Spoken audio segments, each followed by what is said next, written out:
Openfront.io is a Risk-like strategy game you can play in your browser right now. Here in 2025, like you are back in high school, like you are back in computer class, playing games instead of doing your schoolwork. Who's that? This game is about alliances, betrayal, colonization, and an extra serving of Betrayal. Just like Risk, if you enjoy Civilization and other real-time or turn-based strategy games, you will enjoy Openfront.io. It does have some more mechanics than Risk, such as defense posts, cities to increase your population and thus your attack power size and colonization ability, but also things like ports with warships and combat that happens between ships at sea.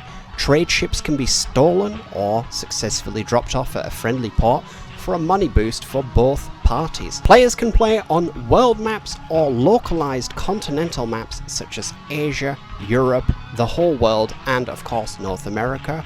But as well, you also have maps like the Moon, which is a very cool map to play. Lots of little islands that you would not have expected on the Moon map. There are many ways to play this game. I would say that the best way is to really build up as much space as you can in the early game and try to rush getting a city out by eating smaller nations that are NPCs.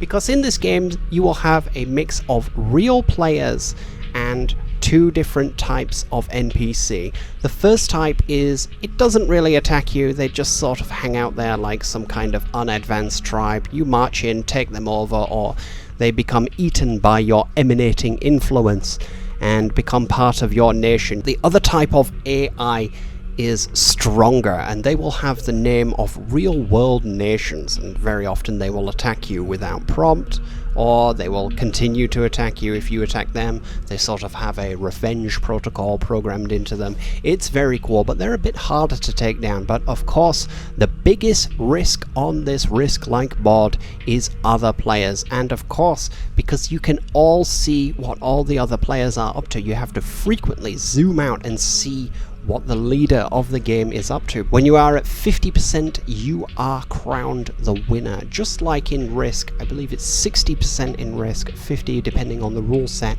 But once you reach that marker, you have been crowned victorious. And I myself, I've come close, but I've never quite won a game because these lobbies can be so big, and things like browser games, because there's no barrier to entry with how good their computer is. If they're running a potato rig, they can still run this game. So it brings a lot of international players. Competition is fierce in this game, and there is a very strong meta around some of the start points being way stronger than the others on other maps, and you really do notice the difference when you are fighting continental players who are fighting you from a corner. If you are feeling like a roleplay or a fun little way to play, you can set sail and colonize unoccupied islands, but beware, they are very easily taken over. Now, this game, if you are going to get into it, it can be anything from a 2-minute game where you get destroyed by your neighbor almost immediately, to something that goes on for a very long time. But I will say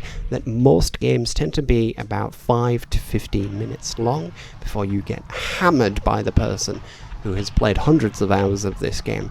But Openfront.io is really cool. It's in development now. You can play it single player if you'd like to practice, but the meat and bones of the game is all in the PvP, in the multiplayer. So go and check it out in your browser right now, Openfront.io, and I'll catch you on the next one, guys.